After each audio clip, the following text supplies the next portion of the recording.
بسم اللہ الرحمن الرحیم۔ السلام علیکم ناظرین، اسلامک ٹریجر میں آپ کا خیر مقدم ہے۔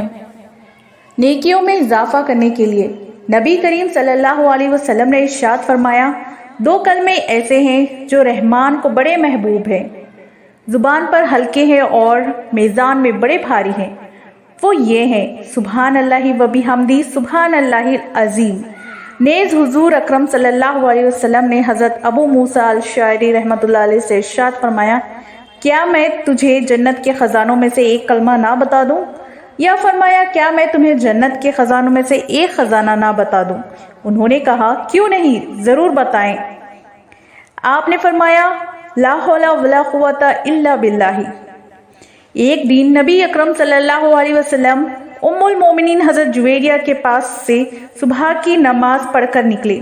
حضرت جویریہ اپنی نماز گاہ میں بیٹھی تھی۔ پھر جب آپ چاشت کے وقت واپس تشریف لائے تو حضرت جویریہ اسی طرح اپنی جگہ پر بیٹھی تھی۔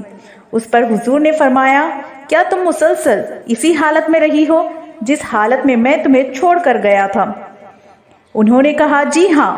حضور صلی اللہ علیہ وسلم نے فرمایا، میں نے تیرے پاس سے جانے کے بعد 4 کلمات 3 مرتبہ پڑھے تھے۔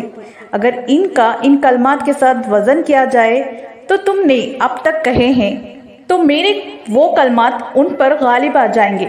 وہ کلمات یہ ہیں، سبحان اللہ و بحمدہ عدد خلقہ و رضا نفسہ و زینت عرشہ و عدد کلماتہ۔